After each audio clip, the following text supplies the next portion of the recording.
Man, Luke, anybody who knows me and has listened to us speak or seen our interviews knows that I have a very soft spot for you as a person, and I'm a fan of your music. Well, thank you. I'm so glad you're back with new shit. Oh, man, I'm glad to be here. You look good, man. What's going on? Dude. You seem healthy. I mean, there's a lot going on in your life. How are you keeping balance? A lot going on, man. Not a lot of free time. Not a lot. That's how I'm keeping it balanced. You know what I mean? Yeah. Yeah, man, just getting ready. It's about to have another baby. Congratulations. Here. Yeah, thank you, Yeah, man. It's crazy. Tex and Bo about to get a sibling. They are, That's yeah. number 3. And we don't know what it is. I love that. We didn't either, actually. I mean, no disrespect. Everyone can do it their own way. Sure. But we didn't find out either time. And I think we thought we would, and then when push came to shove, no pun intended Yeah, at all. I was about to say, nice one. Nice one. I think we just thought there's a mystery to it. There's this part of the life's going to do this, and maybe we don't need to know about it. We found out on the first 2. Yeah. I would have been fine with everyone being a surprise, but this one, my wife was finally like, I mean, what's it matter at this point? It's a lot of work. Whatever it is, it's a lot of work. How about that? It's a lot of work. It's the best work you'll ever do, but it's a lot of work. It is. As the boys have started to sort of grow a little bit older, their identities are coming into play. They're moving, they're shaking, they're answering, they're observing and having conversations with you to some degree. Yeah. I mean, has it kind of gotten into a little bit of a balance before number 3 now in terms of work, life, nurturing? Just in time to throw it right back into full-blown chaos. It's like we've gotten to the point where it's, still a tremendous amount of work, of course, but it's definitely like we're comfortable, like we know exactly how to handle every day in some way. So this will be, a big change to that.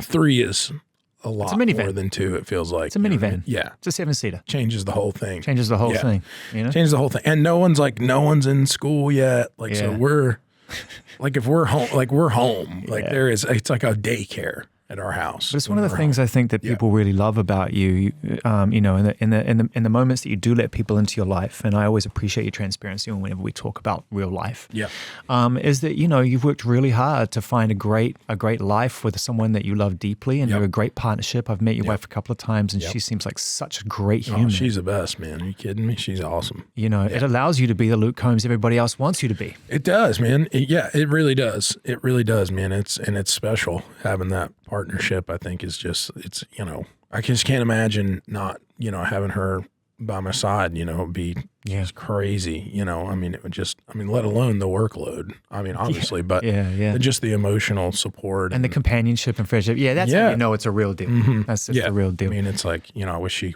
was out here with me, but it's like, we're down to the nitty gritty on time. Well, we appreciate it always being a part of that nitty gritty, Elsie. I want to talk a little bit about the timeline of things because when you're going to have a child, that's timeline. It can be flexible either way, but you kind of got a pretty good window as to when that's going to happen. Yeah. How much of that was a motivating factor to wanting to get this record done now? Yeah, I don't think it's like we never plan music or anything around. Just the way it worked out. It was just kind of the way it worked out. So. We've always been good about, hey man, we just got to make the best of it. You know what I mean? It's like you can't change when the baby's coming or you can't change, how any of that stuff goes really. So work the music around that. We were lucky to, have it turned in late, like mid-November. It was kind of turned in and finished. And it was like, well, I've never had time in my entire career to do like an actual press tour of an album ever. And it's weird that at like maybe the busiest time of my life is the first time I've actually ever had the luxury of being able to go out. I don't know how I feel about it. I was kind of getting used to not sharing it. You know what I mean? I was liking the fact that you'd come in here and see me, maybe 1 or 2 other people. Maybe Rogan might get a look, a couple of other people. I don't like the fact that I don't like this. I don't like Luke everywhere. It makes me feel, I'm a little heartbroken actually. No, it's amazing, but it's crazy. It's crazy coming kind of back. And obviously I did Fathers and Sons, which was never supposed to be like a huge commercial success, or it was really just something I did for myself. And I haven't really put out, like a proper album in 4 years maybe. But I love Fathers and Sons so much. Me too. We spoke about that record and it moves me, that album. And I think, there are albums that you make that are the perfect combination of what we're hoping to get from you, even just from an anticipation point of view and what you want to say. And then we have to afford our favorite artists the space to do something that is for you. And if people like it, it is what it is. Is that really how you feel about Fathers and Sons? Because it did resonate, but it really felt like it was yours. It was, yeah. It was definitely, there was like a calling to do that album. You know, I mean, obviously having 2 kids like that back to back, and such a groundbreaking shift in like your entire existence and your life. And I just felt the need to have something that my kids could look back on once they're older and once they can understand even what I even do, you know, and how crucial of a time that record came out. In my career, it was like we could have easily been like, we don't have time to do Fathers and Sons. We got to capitalize on success and do the big rollout and the big album. And, you know, I just wanted them to know that, you know, at the most critical times, they were the most important thing going on for me, you know, and that was kind of my way to express that to them, even if they can't understand that now. You know, it's something that I felt called to do, and something that they can go back and listen to and go, well, this is what my dad was thinking at this time. You know, when we were small, he was thinking about us. He wasn't thinking about how do I find more success, or how do I, you know, keep my name out there, or do this and do that, you know, even though I have kids now. You know what I mean? They were, you know, the number one priority. I don't feel like the need to capitalize on anything has ever been much of a driving factor for you or Gabby or anybody in your team. You keep it small, you keep it family-based, and that allows you to make decisions with autonomy, right? Yeah, absolutely. I mean, it gives you the freedom to, you know, operate in the ways that you want to operate, do the things that you want to do, and have the freedom to say no to things that you don't want to do. Are they hard no's sometimes? Yeah. Oh, for sure. I mean, I feel like we've passed up a ton of things that people would probably say, you know, I mean, you're crazy for not doing that or not doing this. Big paydays here, or big brand deals there, or big stuff like that. Yeah, certainly. But I mean, my decisions have always come down to happiness. You know what I mean? It's like, I think obviously it's great to be successful and you know, have money and have all these things, but what it really buys you is the ability to, you know, have this freedom and live the life that you want to live. Enjoy it in the moment. And make the decisions that you want to make and go, okay, well, yeah, we could go do this big ad campaign or whatever. And it's like, well, this company will pay you X amount of dollars to come. All you got to do is 4 hours of stuff at your in LA or whatever. And it's like, well, it's like, you know what I mean? Like, I'm not doing it for that. You know what I mean? Like, and that's, again, I understand that it's easy for me to say that because I have reached a level where I'm able to do that. Yeah, by working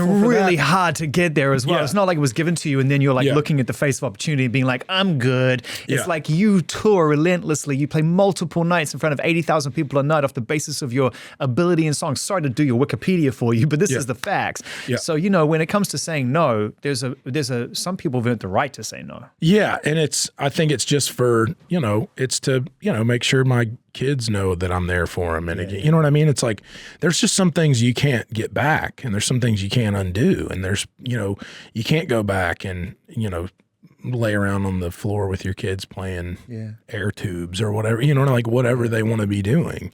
I can't buy those things back. You know what I mean? Like going and doing a big ad campaign or getting this big PR thing or whatever, like it doesn't get me that time with my kids or time with my wife or time at home. Which is great until you see, you know, Tim McGraw doing a Ford ad and then you're like, God damn, I should have done that Ford ad. Fuck was I love Ford. I have 3 Fords. Fuck was I thinking? God damn it. Should have done it. Yeah. I know, it makes total sense and I love to hear it. I'd love to hear when artists are in their era of no. I think that to me, it speaks that there's more goodwill going into the things that matter, which is making great albums like this, more space to create and not necessarily capitalize. Yeah, for sure.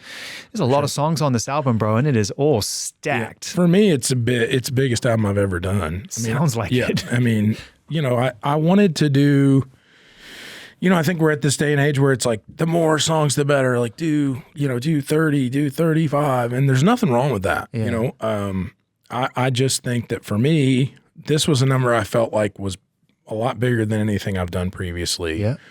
But it also gave people a chance to digest everything. It's enough to be digestible, and it's enough to feel like, okay, well, you haven't made like a real, quote unquote, real album, you know, a proper like mainstream release in 4 years. So I didn't want to come with an album that had 10 songs on it. And people were like, well, we didn't hear anything for 4 years and we get, 8 songs or what? Like, what is this? That's an extra half an hour on the set. Right. Man. What are we doing here? What is this? Yeah. So I wanted it to be, robust for sure, but I didn't want it to be overwhelming either. It sounds like you were spoiled for choice too in terms of songs because, like I said, when you go through this record as a Luke Combs fan, anyone's going to hear this album and be like, wow, you and your collaborators set the bar very, very high right from the jump, I hope so, yeah. I think people will love it. I hope they do, but again, I can't control that. So I'm at this point where you just have to believe in it and believe in the thing that you've worked hard on and believe in your team. And everybody's done a killer job. Everybody's worked so much harder than me on this thing. You know what I mean? Like that's the thing too, is it's not just, it's me on there, but like, there could be 70 people on the front of that, on the front of that album too. Yeah, everyone's invested. And I always thought that would be cool to do an album the cover entire of crew. like everybody that's involved with the entire thing. Cool. It'd be a fucking huge picture, dude. You know what I mean? Like there's a lot more that goes into it than that guy. You know what I mean? In the day and age, maybe we don't do these anymore in the day and age of streaming because we have very effective essentials collections that change all the time. But it would be a great greatest hits cover. It would be. Like everyone that's written on everything. Just a big Christmas card photo of everybody lined up. Everyone that mastered it and mixed it and played on the records and was in the, you know what I mean? You just off to the side, just half your face off to the side. I could not even be on there. I don't even think people would know. I never think that was going to fly this time. It needed to be this. It's been 4 years and it needs to make a statement of who you are and who you are today. You've always done that. Every one of your albums has a title and a picture that says, this is who I am today, or a piece of art. Yep. What does this say to you when you look at it now?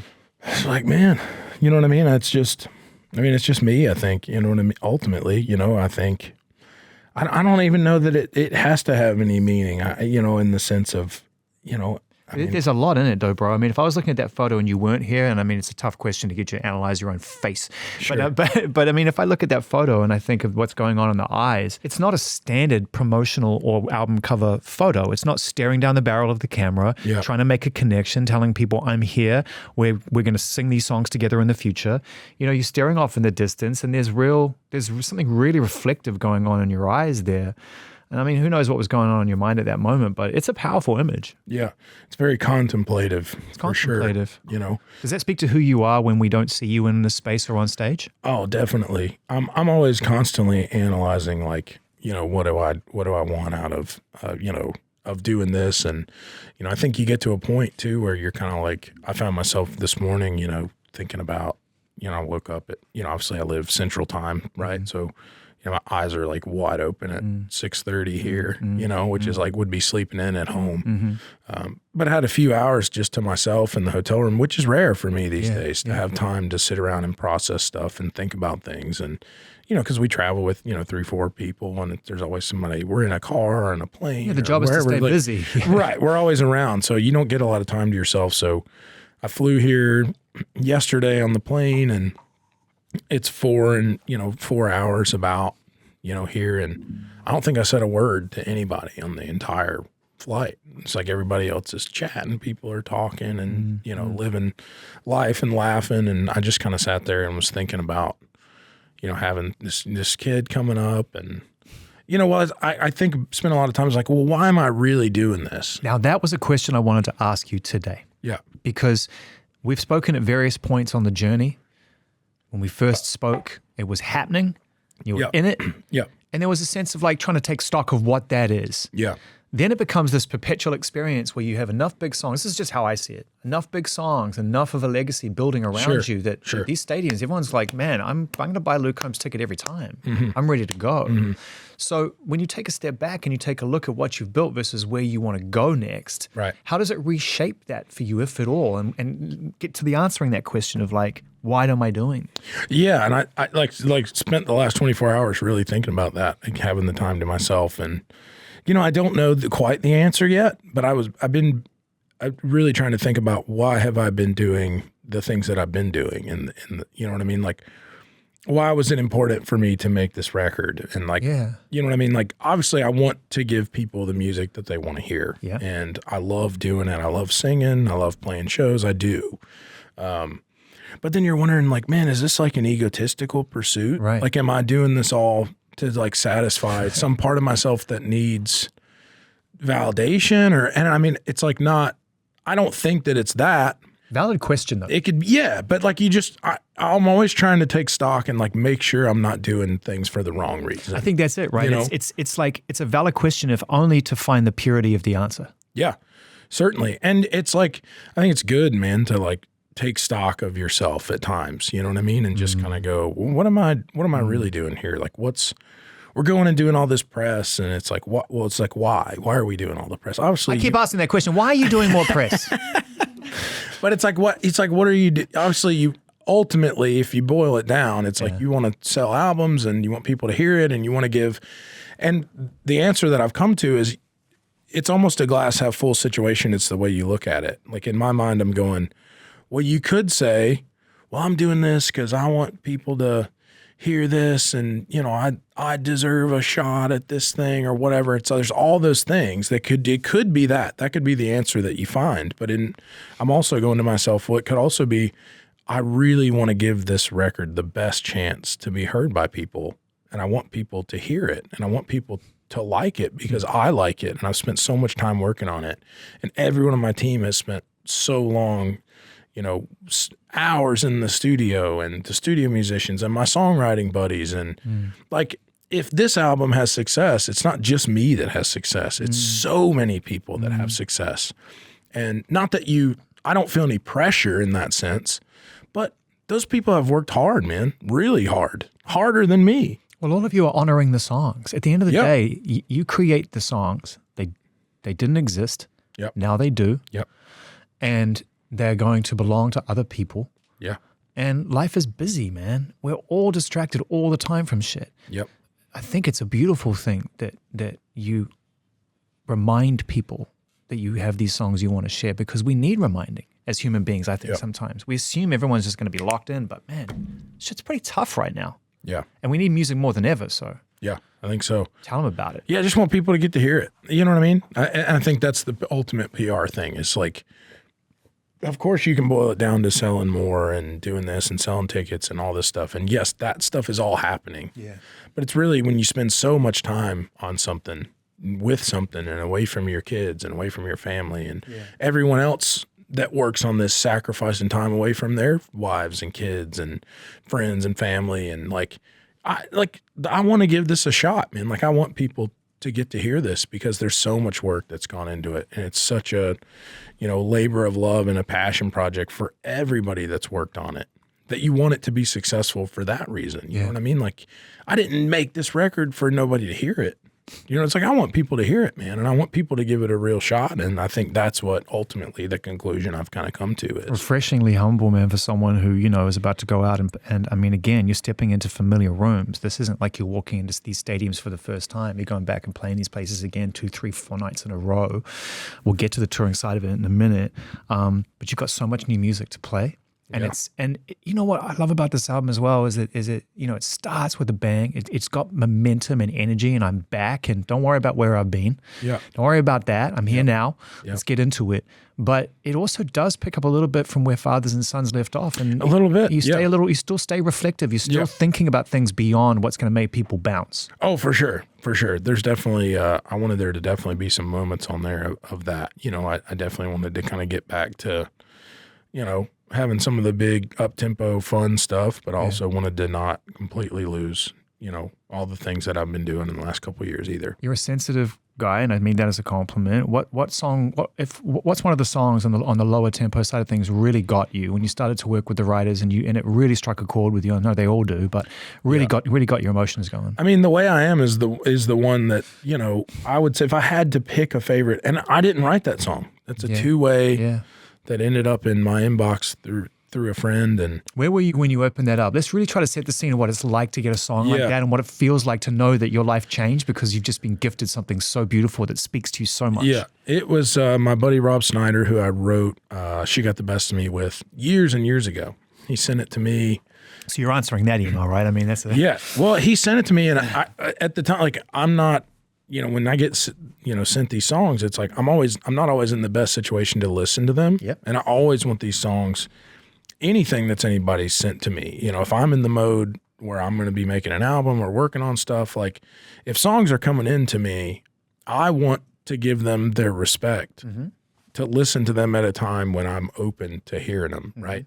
So I spend a lot of time carving out an hour or 2 hours of my day, you know, whether I'm like in the sauna or whatever, like somewhere where I can just sit and like listen, and that's the only thing I have going on. So I must have listened to 200 and something song starts or things that people sent me or ideas, and that took me, you know, months to go through, and I'm doing it all by myself. Like I'm putting it in, they're coming into my phone, I'm putting them in different files, stuff I haven't listened to, stuff I like, stuff I don't like, and just moving these things around. So I'm spending a ton of time with these songs or ideas or in the writing room. Because they must be changing shape too, as this one presents itself and suddenly becomes a real contender for your affection. You must think like, well, hang on, that all of a sudden changes the shape of this one to some degree. I mean, that song struck me in a way. It was so old school sounding when I heard the demo of it. And another thing that struck me about it is when I'm getting these songs and putting them in this folder, it might be 2-3 weeks before I even put my ears on it. So when I go back and look at this in this folder, I don't know who wrote it.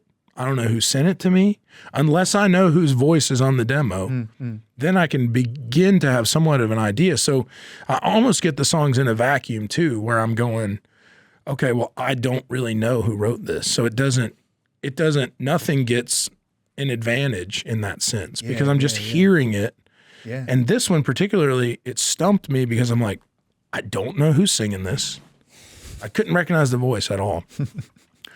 And I'm like, who is singing this? I'm like, one, this song is insanely great. And it's like, I mean, it sounds like something that, you know, Willie Nelson would have cut in the 60s or in the 50s or something. You know what I mean? Like, it's like such a slow, old sounding country song.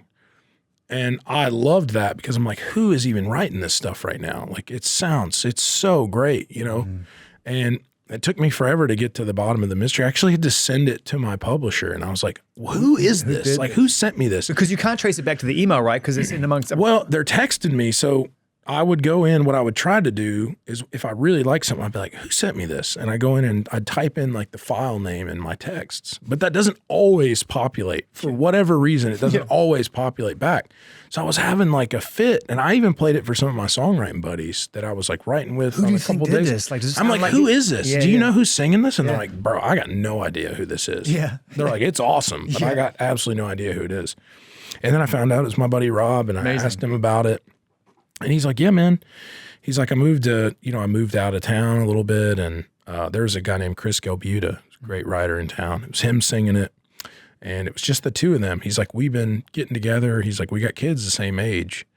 And he's like, we've been getting together like just at nights, like after our kids go to bed, like in the garage. Just kind of like 2 inches of whiskey and a song. Yeah, and it's like writing stuff that maybe we didn't think that anybody would like in the sense of like, stuff that we didn't think, well, this guy or this guy or this guy is definitely going to cut this. Like, let's just write some stuff for the love of the game kind of thing without any like ill intent of like, how do we get this to the right person or whatever.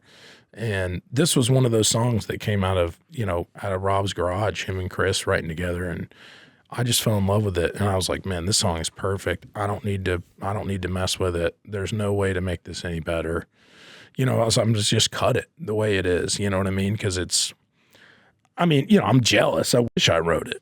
You know what I mean? It's one of those things where you hear it and you're like, damn, I wish I would have wrote it. I wish I could say I wrote that. You know what I mean? It's one of the best jealousies it is. Is when you listen to something that someone else made and you're like, damn, it's perfect. You know, fuck. I couldn't have done it any better. I probably would have made it worse. You know what I mean? Like, to be honest. That's a fact. That's what we all would. Yeah. So let's talk about the mentality of the songwriter. You're somebody who gets to work with great songwriters who love you, want to invest in your talent and ability, want to collaborate with you, want to hear how you want to contribute to the song. I feel like there's always something very noble about the songwriting and the songwriter process. Yeah. What have you learned about songwriters? The kind of people who tuck themselves out of town and pick a guitar up or get behind an instrument and write a song with no fixed destination, just to breathe it into existence and hope it finds a home. What have you learned about these people? I mean, I've learned that, one, they will never be appreciated enough by us artists or by the fans or by the industry. I think they end up at the bottom of the totem pole, and I think that that's super wrong. You know what I mean? I mean, those people, much like the session players, you know, none of these great records exist without these people. Yeah. You know what I mean? Like they are it's purest intention. Quite literally the foundation of the music business, not just in Nashville, but in LA or in New York. Like there are all these people that you'll never hear about that are so incredibly talented, like just beyond measure talented, you know, and they're compensated, it feels like pennies, you know, for all this massive effort and creativity and, you know, the amount of time they spend shaping, you know, your favorite artists. I mean, there's 10, 15 writers that, you know, if had never been born, like we wouldn't be here talking. It's so tough. It's such an undeniable fact of life in the modern age. And it's such a tough realization, especially like, look at the two of us, right? We've made music our life. Sure. You know? And we're sitting in this beautiful room at a place that really cares, but is ultimately a part of a unstoppable progression of industry that has minimized all of that. And we're here for all the right reasons, but it's like the wrong side of history for the right reasons. And it's so hard to acknowledge that, you know, because it's so true. And I got people who I love dearly who are you know, writing and starting to write and starting to move out. They know the realities of it, but it's not going to stop them. Yeah. I mean, it's like back in the day, you know, you could get an album cut on somebody and make a living, dude. Like a very nice living getting an album cut. You know, when you think about someone like, you know, Shania Twain selling 25 million records on one record. Yeah, you're good. I mean, if you got an album cut on that record, you're getting 10 cents an album, dude. I mean, that's a couple $1 million we're talking about to get a song that's not even on the radio. Yeah.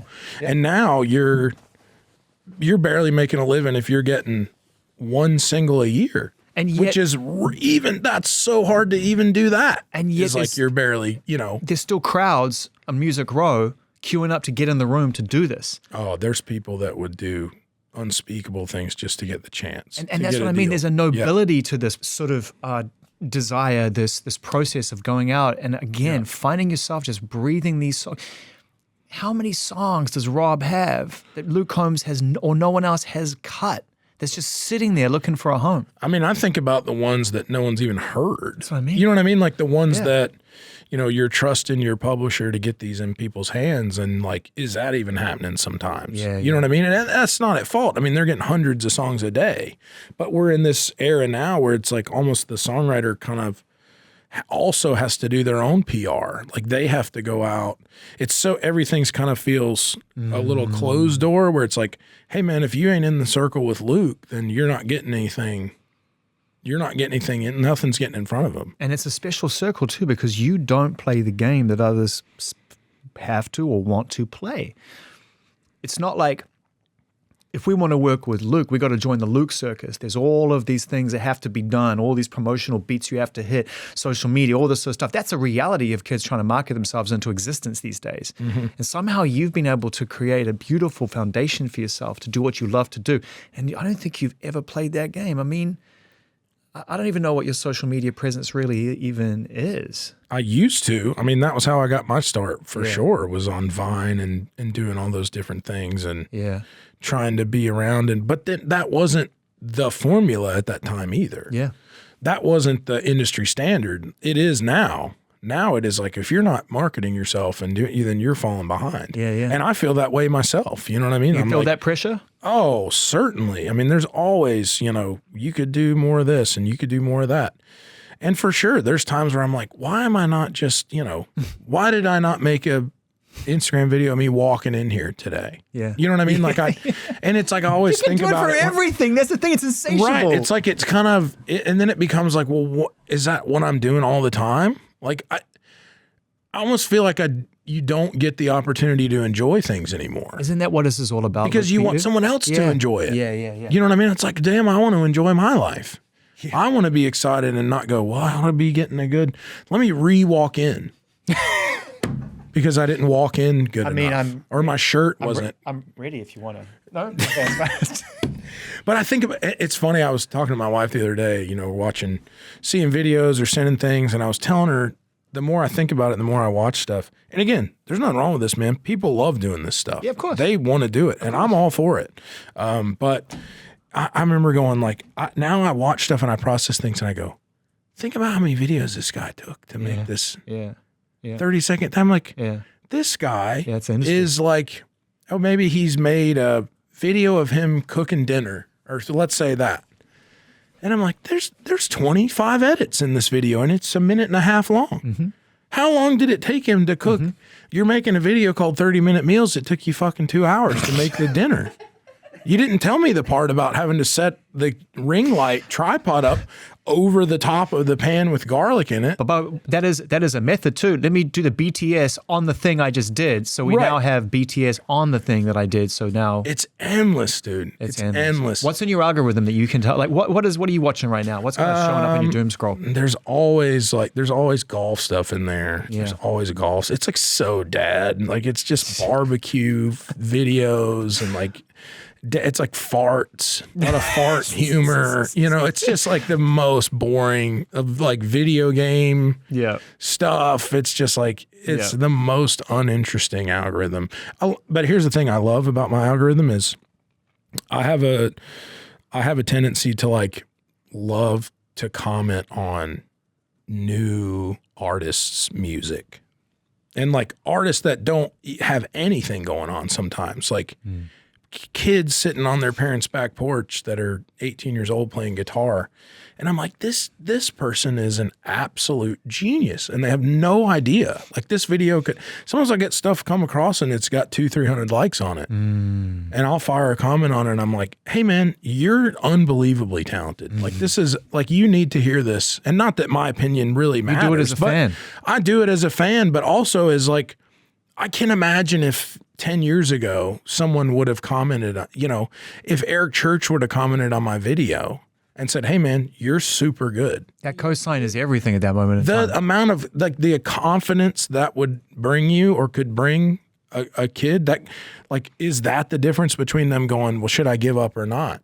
Even if it gets them another week of keeping going, dude, like, you know, I mean, in some ways it feels like a superpower.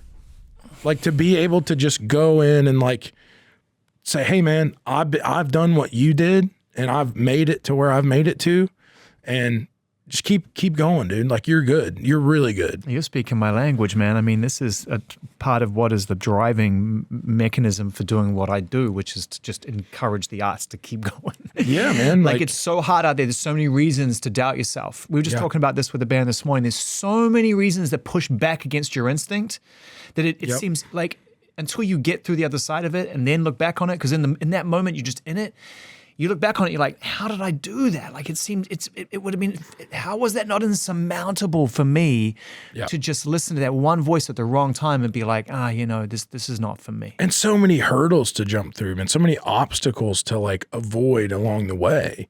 You know, that even one of those pats on the back from somebody, you know, the recognition from somebody of, you know, that's made it down the road, you know, that you eventually want to be to is, I think, a super powerful thing. You know, Don't ever stop doing that, bro. I love doing it, man. Yeah. And it gives, you know, and I get to discover awesome music that I never would have discovered. You know what I mean? Yeah. Can you open that up? And maybe you already have, you know, I mean, I know these are stadiums and some of these artists aren't ready to step out in front of 50, 60,000 people. Sure. But, you know, are there times when you hear somebody and you're like, man, I'm going to keep an eye on that person because at the opportunity to bring that person on the road when that time arises, let Cappy know, keep an eye on this. Oh, for sure. There's a band going out with me this year called Thelma and James. And it's two artists in Nashville that are married. And they wrote a song together and they're like, we hadn't written a song together in 7 years and we're married and we do very different kind of things.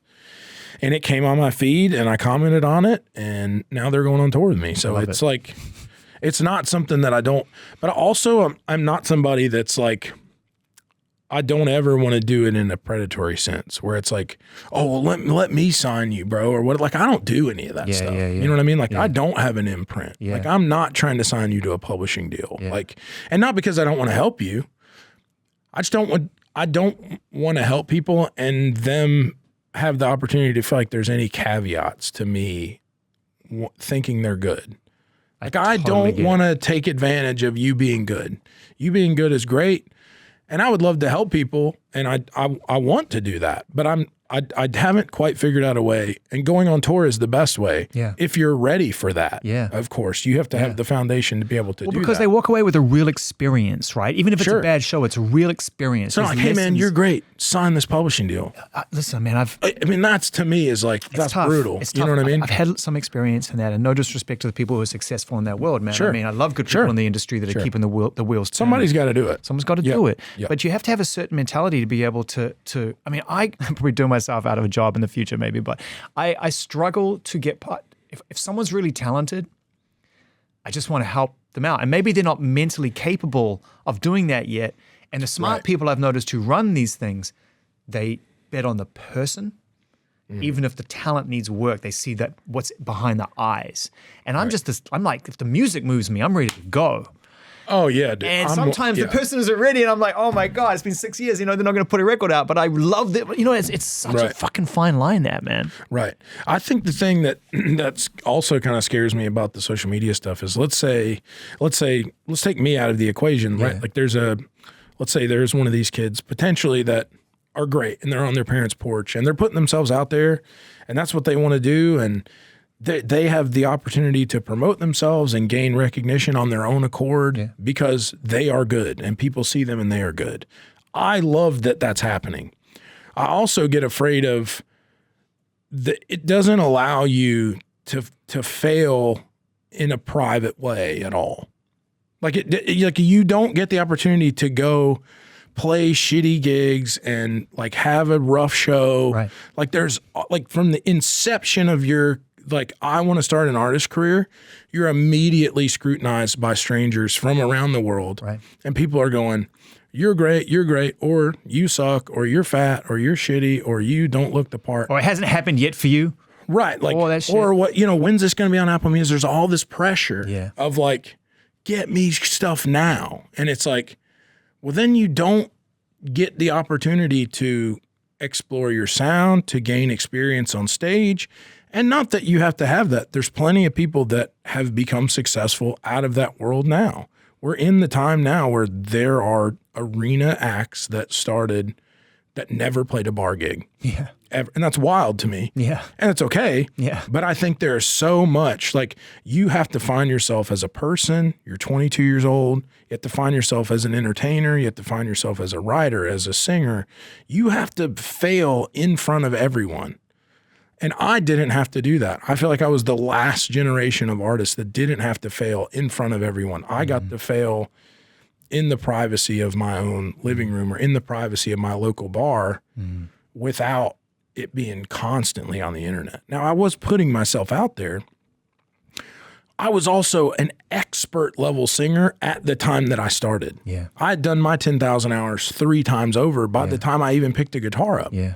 For me, the real point of self-consciousness was the guitar playing. Yeah, yeah. It still is ultimately, but that's the thing that like, I just wish that maybe they got a little bit of a, I just hope young artists don't feel like you don't have to start putting yourself out there yet.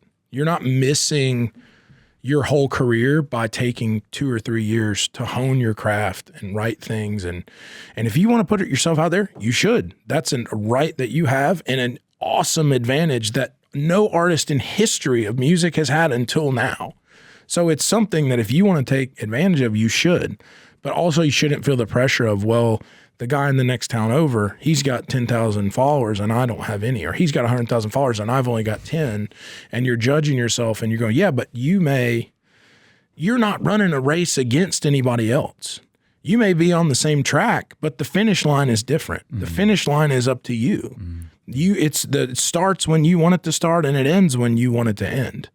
You know what I mean? And like, you get to make the whole thing. It's not like, well, someone else finishes before me, then I lose. Wise words from a good man. It's just not like that. You know, it's so refreshing again to hear you talk like this because, you know, you could very easily and with no bad intention at all, with all the best intention, just cocoon yourself away and be like, okay, I'm Luke. I've built this beautiful, like I said, this wonderful relationship with a lot of people around the world. I've got a great team around me, and Godspeed. You go figure out your pile. I got my pile. We're good to go, man. I'll see you down the road if you make it. But it's so clear to me that you've never forgotten how it felt to be fresh. Certainly, man. And there's no playbook, man. Like there's nobody telling you how to do it. You know what I mean? It feels like there's so many people that are out to like get like, I got to get to this guy first and make sure that, I get him to sign this bad deal or whatever. And there's so much of that out there, and also just want young artists to just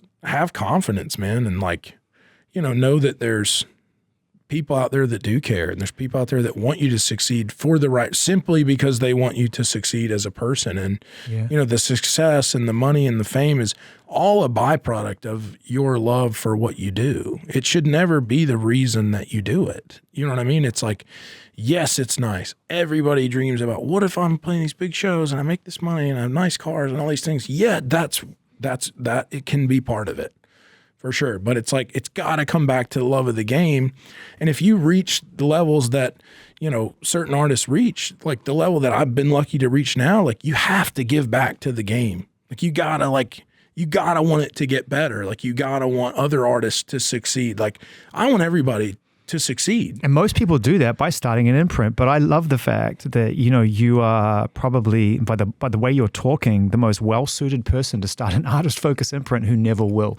Because the fact that you say, you don't want to feel predatory or like there's a trade involved here is brilliant. But man, you're speaking the kind of truth that I would love a label to speak to if I was a new artist at this point. Yeah. To give me the space and grace to be able to grow and not throw me in the bear pit straight away. Right. Have I convinced you yet to start a record label? I'm chipping away at it, man.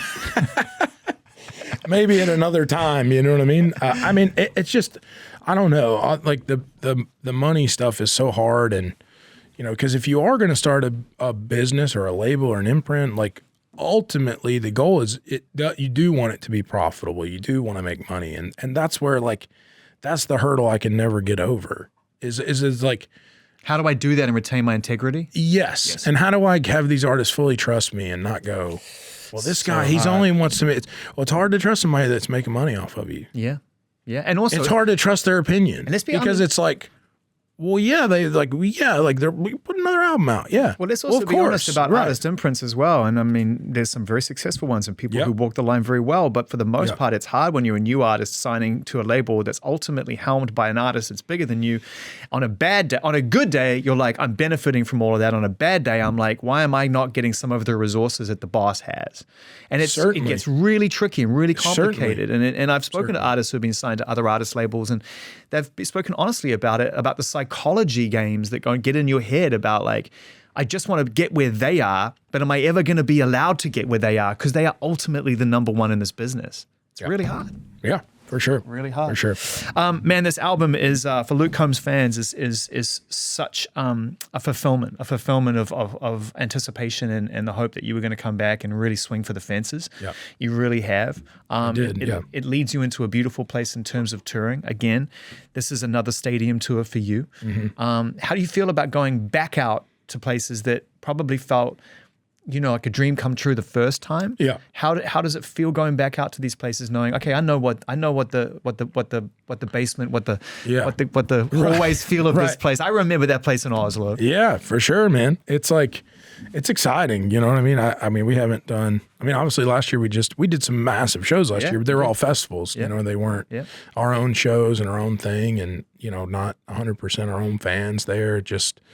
If there's 80,000 people out there last year, it could have been 60,000. I was like, well, yeah. Can I jump in there and talk about Lollapalooza, which to me, I love that because it, clearly you've grown beyond the country music space and become your own thing. Sure. Lollapalooza is a festival that takes risks on that. It was one of the first festivals to really lean into the K-pop space and be like, nope, you're going to headline that.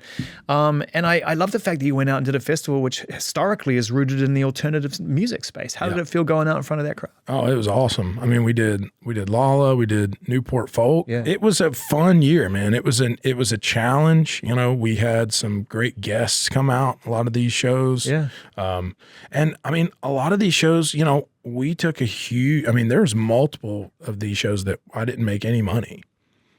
like we took a loss, like playing Newport Folk. Like I took a massive loss playing that. I just want to go out. Like I want to challenge myself and, I want to go, well, how do I play a broke down acoustic set in front of people that are at Newport Folk Festival and them have a level of respect for me when I leave and go, well, this guy gets it, and not that I'm going out there and going to be, I'm never going to be Bob Dylan. That's no one's saying that. I'm not saying that, but I know that I have something to offer for anyone that listens to music. You don't have to like Beer Never Broke My Heart. You don't have to like When It Rains, It Pours, but I promise you there's something you like. And it's not just, I'm not doing that for myself. I feel like I wanted to do that for my genre. Country music is as popular as it's ever been now. And I feel like it's in such a rare space. And I feel like that was kind of me wanting to do my thing to try and capitalize on the momentum that we have as a genre for the greater good of this genre in the future, right? Yeah. For someone at Newport Folk who would never have put one of my songs on ever in history, and they're standing there and they're going, God, this guy's got a couple things I dig. Yeah. Maybe there's other country artists out there that also have stuff that I like. And then maybe that person, loses their bias or their, subconscious kind of prejudice to country music. They're like, I could never like it. It's never something I could like. Until you're standing there on the bay. Getting to the heart of it. And you're listening to it going, I believe this guy. That's it. That's what I believe it. And there's something out, there's other artists out there who I will believe or who I will love. Like I hoped to do that this past year. Hopefully I did that. Obviously you go and do the moment with Alex Warren at Lollapalooza, which was would never thought would have turned out the way that it did in the sense of, I knew we would crush it, but I just didn't think that people would gravitate towards it the way that they did. Always thankful for those moments, but never while we plan them. I'm not planning that moment to like, how do I get this big viral thing? It's like it's great when it happens, and I'm very happy when it happens, but it's never the intent. Because I think you're both outliers. I think that's the thing. It's just such an interesting story, Luke, because, and we've talked about this a bit before, but it becomes more clear to me every time I see you and hear your music, is like you're the most popular, successful outsider in a way. Do you know what I mean? I said this to Mumford & Sons the other day as well, and I'm going to say it to you too. It's kind of like a great unlikely success story in some ways. Yeah, definitely. I don't think I was ever I'm definitely not the lab-grown country singer look. You know what I mean? It's not even just about the look, though. It's even just it's the kind of music you came out with originally and the journey you've been on and the kind of honesty and again, the era of the fact that it feels like you are moving in the moment to your own cause. Yeah. And if that requires a hard no, it's a hard no. That doesn't scream, I'm desperate for success here. Yeah. And yet it continues to grow in such a beautiful way. Who can go out there and play not just Europe, but Australasia, all these parts of the world and play stadiums? It's a global thing. It speaks to that. It is wild. Yeah. I'd have never guessed that we would get to the point that we're at now. Do you have moments where you and your wife sit around and just kind of, do you allow yourself the opportunity to reflect a little bit on it? If not, if nothing else, just to qualify the experience and form memories? I think, yeah. I think sometimes I kind of like intentionally don't think about it because I'm just like, at some point it feels unhealthy to like try to process it or something. I don't know. It feels like you're kind of like sniffing your own farts a little bit. If you're thinking about it all the time, you're like, God, man, it's like, look how good, man. I really did it, man. Like I'm awesome. Like I'm the best. Like how did I make it this far? Of course I made it this far. You know what I mean? But I just try, that feels like a little bit of a slippery slope, like drinking the Kool-Aid a little bit too much about yourself. Yep. I really do try to stay grounded in family and friends, and I try to not let the level of success be my identity in how I view myself as a person. I'm a person that's trying to do the best I can as a dad, as a boss, as an artist, as a singer, as a performer, all these different things, as a friend, you know what I mean, as a collaborator, and I try to be the best version of myself and give as much of myself as I can to everyone else and stay sane and not think of myself as better than anyone else or different than anyone else. Like when I'm home, man, let's just go to the grocery store with my kids and just get groceries. And that's what I do, man. Like people are like, I can't believe you do that. And I'm like, was, why not? I mean, it's what I've always done. You just, if I want to go get something to eat, I'll just go get something to eat. It's not, I don't know. I just try to not operate in the vacuum of like celebrity, because I'm kind of uncomfortable with like that. The attention of it all feels a little bit. Well, you've literally built a world for yourself away from all that. I mean, you've got this beautiful, expansive, hard-earned parcel of land that probably allows you the space to be able to go and find some real solace at any given moment. Yeah. How was range life? How was life? I mean, how do you take advantage of that in order to just connect with nature and be a part of that experience and step away from all of this? I mean, the outdoors is a huge part of, how I've gotten to stay so grounded. I think, finding that, someone who didn't grow up hunting or anything like that, that was something that I found maybe 12 years ago. And, I had friends that were songwriting that were doing it, and it's kind of sounds like drugs. I had friends that were doing it, so I but it became, I was like, well, I got to be curious. I'm like, well, why do these guys love this so much? Like, what's there to love about it? Yeah. You know what I mean? How could you do this and enjoy it or whatever? And it's like, you go out and you do it. It's like, it was the complete opposite of my life at the time. When I started doing it, it was like, it was go, go, go, PR, PR, radio, this, all the time. It was gone all the time. Yeah. You know what I mean? All the time. Hundreds of days a year, for sure. Away from home, not sleeping in my own bed. And your life is just changing at like light speed. You know what I mean? Like all of a sudden people recognize you everywhere you go, and you're like, well, how do I deal with, you're trying to figure that out. Like, how do I deal with this? Like, well, who am I going to be? Who's this new version of myself going to be, and how am I going to handle this, and how am I going to cope with it? And just this, like magnetic pole shift of your entire life is like turned on its head almost instantly, And here's the real kicker. I asked for that. That's the real kicker. Yeah. And then it's like, you're also a young person too. So you're kind of like, at the time, I mean, I was lucky to be 25 when it happened to me, but some people, they're 16 or 17 years old. I can't imagine, It doesn't end well often. No. And so that was the place I would go. That was just, it was the polar opposite of everything else in my life. It was complete quiet, complete solitude and peace with like one goal in mind. And so now, obviously having the land and living on it is a lot of the things I do is, me and my son, like, we'll go to the creek and they just sit there and throw rocks in the water. Like, we just stand on the edge of the creek and they're like, Dad, I want to throw rocks. I'm like, you throw rocks, pal? Go ahead. At the end of the album, song 22, A Man Was Born. It's important, I think, that we give some time to talk about that and why that was chosen to finish the record. Every arc tells a story. Why does the album end there? I think I'm constantly evolving, as a person, and I look back on all these moments where I was like, man, I got it all figured out.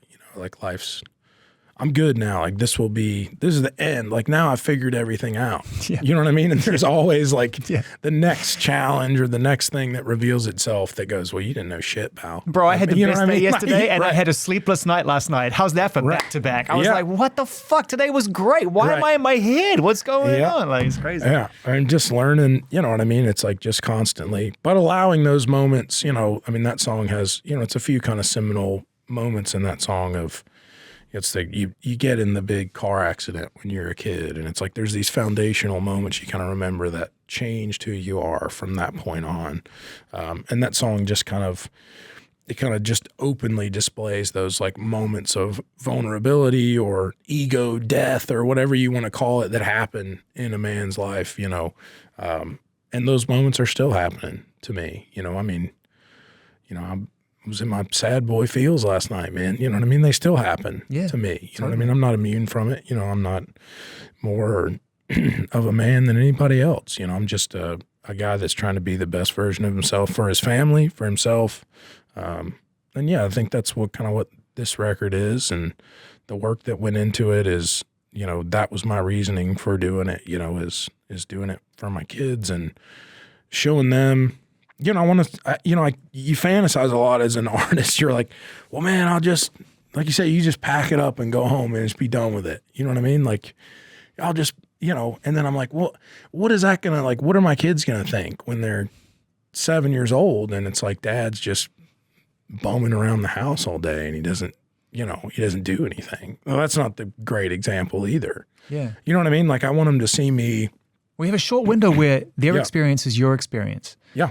And then you start to live vicariously through their experience. Exactly. And you've got to feel to some degree satisfied with your efforts or your journey in order to truly appreciate where they're going to go and be able to deal with it with some grace and wisdom. Because otherwise, the trade gets all messed up. Mm-hmm. Do you know what I mean? Yeah. But you're in the window right now where they get to see the world through your eyes, both the biggest experiences, dad working in front, like, whoa, I mean, how old is Tex now? He's 3. He'll be 4 in June. So he's gonna probably see a show around now, and it's gonna stick in his memory one way, and then at the end of this run, he's gonna see a show, and in the level of development and speed at which that happens, it's gonna stick in his memory a completely separate way. So there's that side of it, but then it's also like, but I'm coming home, bro. Like, like me and Tex were on a ride yesterday on my property. We're in the truck, and like I have my little iPhone mount where like my, you know, like I have my music up or whatever. Yeah. And it's sitting there, and it's like I leave the screen open so I can see what song's playing, and then on my dash I've got like my GPS or whatever. Mm-hmm. That's just always the way I do it, you know. So we're driving around the trails or whatever, and there was a song from Southeastern, Jason Isbell on. And I was like, hey, buddy. He was sitting in the center console of my truck, and I'm driving, and he's sitting up on the console so he can see out. And my phone's right there in front of him. And he was looking at my phone because there's just the album cover, you know, and the song, and the song's playing, and he was kind of looking at it. And I was like, hey, man, it's like, you see that guy on there? And he's like, yeah. He's like, what's he doing with his face? And, you know, I'm like, oh, he's doing this, you know. And he's like, what's he doing with his eyes or whatever, you know, and he's just little kid questions. And I was like, well, you know why he's on there, right? And he was like, well, why? And I was like, well, he's on, like, he sings songs for a living for people, and people listen to his songs, and they like listening to his songs. And he's kind of looked at me, and I was like, well, you know, that's what Dada does. That's what I do too. That's what Dada does for work. And he was kind of like, I mean, obviously they hear me sing at home. And no, but that's a beautiful thing to describe it in such simple terms at a moment where it needs to be clear. And it was like that ride lasted maybe 20 minutes. Yeah. And it was like, I had never seen him actively listening to music, right? Like there's always music going on. And like, it was like he was old enough to understand. And he kind of looked at me and was just kind of like, because he was putting it together like, oh, well, yeah, I've seen you sing, and I've seen Dad on TV at these things. And well, he probably just thinks everybody's doing that thing. Yeah. You know, he's like, well, everyone's dad's on TV. Yeah. Everybody's dad, you know, goes and sings songs for people. That's just what dads do. Yeah. You know what I mean? And so it was like so we listened, it was like Southeastern's on, we played one song from that. I just had my phone on shuffle. Yeah. And then it was like the next one's like, If You're Gone, Matchbox 20 was on. And he's like, just kind of like, he's just sitting there like entranced, like looking at my phone, like hearing these songs. And it was literally yesterday, and it was like the first time he had ever like understood, like heard music and like heard it for what it is, and not just be on. You're a real one, man. You really are. No, try to be. Well, and we appreciate that as people on this planet. Congratulations, man, on this album. Thank you. Appreciate that. You got incredible couple of years ahead of you. You did it, by the way. You can take your foot off the recording gas for just a minute, right? You did it. You know, you challenged yourself. You made a record. 22 songs fed us all. And to some degree, as we say goodbye right now, that must feel, and I mean this as a good thing, it must feel a sense of relief that you could climb that mountain once again. Because when you take a break like that, come off of Fathers and Sons, you must be thinking like, to your point, why am I doing this? Do I have the energy and the commitment to go back in and do this again? Yeah. And then you're waiting to like, you know, will people still care to the same extent that they did before? You know what I mean? And then you're analyzing, well, why do I even care about that? I don't know, it's a whole dichotomy you need a therapist to talk through. But it's all interesting stuff. But I'm very excited for this record. I love it, obviously, or it wouldn't be putting it out. So I hope people like it. You know what? I just hope people listen to it. How about that? It's great to see you, brother. Yeah, absolutely. Thanks for having me, man. Anytime and every time, you know. Yes, sir.